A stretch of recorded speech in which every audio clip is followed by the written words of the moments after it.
আজকের পাঠ রোমীয়দের কাছে প্রেরিত দূত পলের পত্র ৮ অধ্যায় ৩১ থেকে ৩৯ পদ। প্রিয়জনেরা, স্বয়ং ঈশ্বর আমাদের সপক্ষে থাকলে কে আমাদের বিপক্ষে দাঁড়াবে?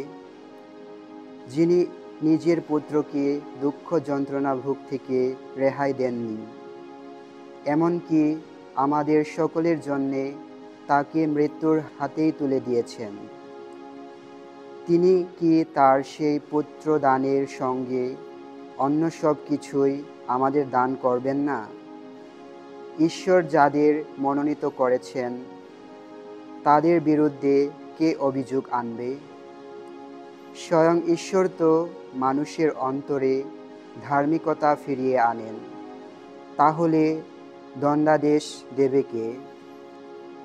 স্বয়ং খ্রিস্ট যীশু তো মৃত্যুবরণ করেছেন, শুধু তাই নয়, তিনি পুনরুত্থিত হয়েছেন এবং এখন ঈশ্বরের ডান পাশেই রয়েছেন আর আমাদের হয়ে আবেদনও জানাচ্ছেন। খ্রিস্টের ভালোবাসা থেকে আমাদের বিচ্ছিন্ন করতে পারবে কে? কোনো ক্লেশ বা সংকট কিংবা নির্যাতন, ক্ষুধা বা বস্ত্রাভাব কিংবা কোনো বিপদ, কোনো তলোয়ার কি তা করতে পারবে? শাস্ত্রে অবশ্য লেখাই আছে, ওগো, তোমারই জন্যে এখন সারাদিন ধরে আমাদের ওপর হানা হচ্ছে মরণাঘাত, যেন বদ্ধমেষ বলেরই গণ্য আমরা।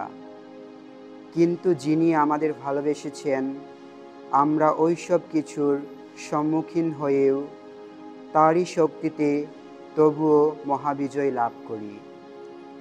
কারণ আমি তো নিশ্চিতভাবেই জানি যে কোনো কিছুই আমাদের প্রভু খ্রিস্ট যীশুতে নিহিত ঐশ্য ভালোবাসা থেকে আমাদের বিচ্ছিন্ন করতে পারবে না।